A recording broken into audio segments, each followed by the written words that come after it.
Ya, saya kira ini karena memang hak dari warga negara ya, sesuatu yang memang normal dan kita apresiasi lah ada warga negara atau rakyat yang membutuhkan informasi yang memang haknya. Apalagi kalau kita bicara tentang pejabat publik yang sudah berkali-kali mendaftar misalnya di KPUD Solo, lalu juga ke DKI, kemudian KPU Pusat. Jadi sudah berkali-kali mendaftarkan diri untuk menjadi pejabat publik, apakah itu menjadi wali kota, menjadi gubernur, menjadi presiden, ya kan? Wajar kalau rakyat itu ingin tahu sebetulnya ijazah Anda itu asli atau palsu. Kenapa? Karena memang sejak tahun 2022 itu ada dua orang warga negara juga, dan itu adalah Gus Nur dan Bambang Tri yang meragukan bahwa ijazahnya ini memang benar-benar asli. Maka mereka mempertanyakan itu, menyampaikan gugatan ke pengadilan. Di mana itu? Ya waktu itu di Jakarta, lalu dilanjutkan di Solo.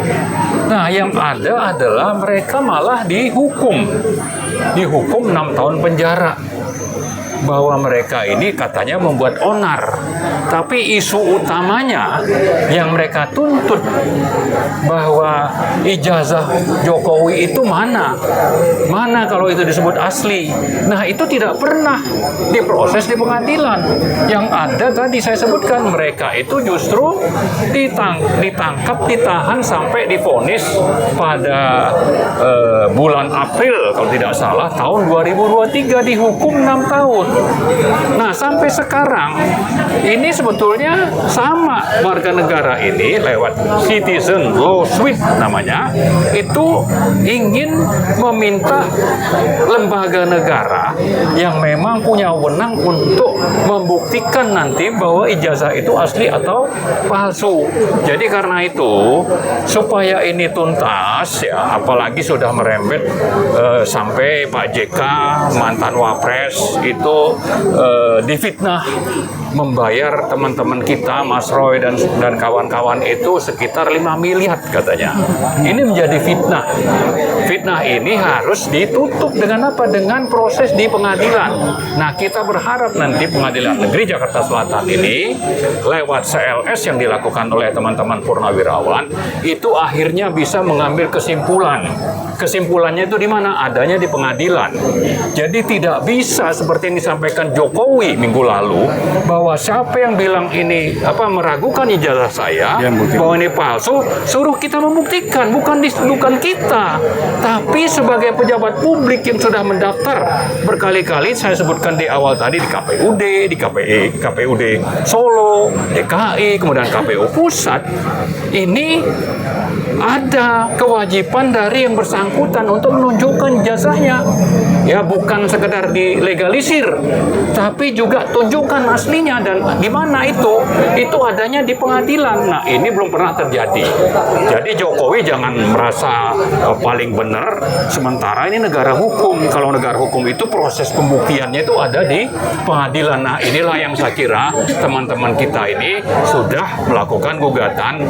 Dengan begitu nanti kita harapkan ada kesimpulannya. Tidak dibuat mengambang lagi. Tidak malah menzolimi. Karena apa? Karena sudah 2 orang dizolimi. Sekarang ini sedang ada proses penzoliman.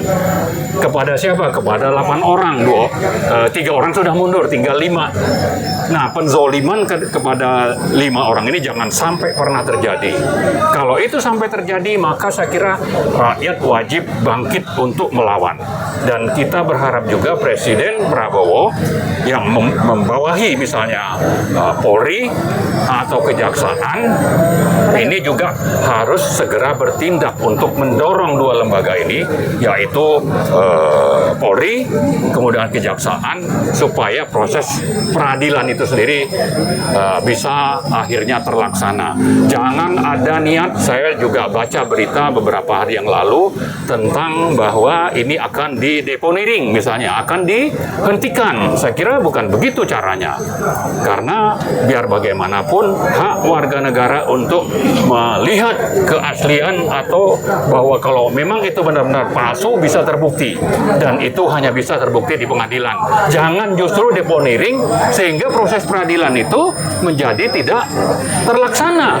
Nah, kalau ini dibiarkan Pak Prabowo, artinya Pak Prabowo itu sudah mengendos penzoliman terhadap dua orang yang sudah ditahan itu. Kemudian juga beliau juga akan mengendos atau membiarkan ini terjadi penzoliman terhadap 5 orang teman-teman kita, yaitu Mas Roy, Dr. Tifa, Mas Rustam, Pak Rizal Fadilah, dan Bu Kurnia. Saya kira kita tidak menginginkan itu, maka kita tuntut supaya proses peradilan lewat CLS itu bisa terlaksana, kemudian deponering itu tidak justru dilanjutkan oleh Kejaksaan atau lembaga-lembaga terkait. Saya kira itu mungkin yang dapat saya sampaikan. Terima kasih. Semua yang hadir di pengadilan hari ini adalah mereka mengharapkan kebenaran, kejujuran, dan keadilan. Ya. Dan penegakan hukum. Ya, dan penegakan hukum.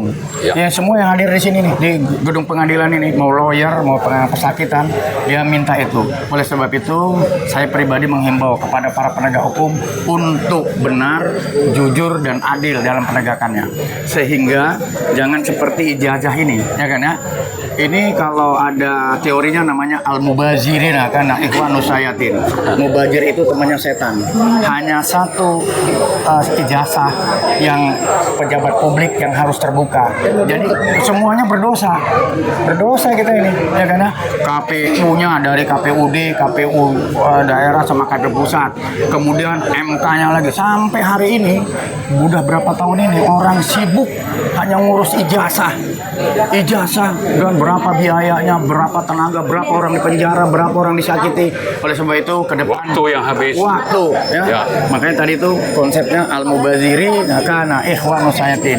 Jangan sampai kita nih berteman setan karena hal-hal yang mubazir. Demikian yang dapat saya sampaikan.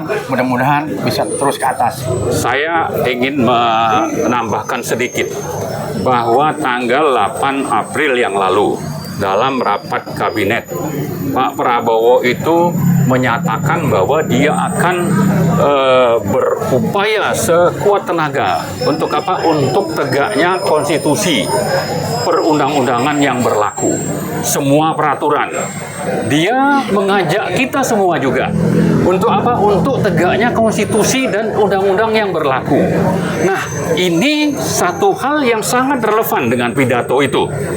Bahwa kalau memang benar-benar ingin menegakkan konstitusi, hukum, keadilan, dan perundang-undangan yang berlaku, maka jangan pernah sekali-kali membiarkan kezoliman terjadi. Kemudian jangan sekali-kali membiarkan deponering terjadi.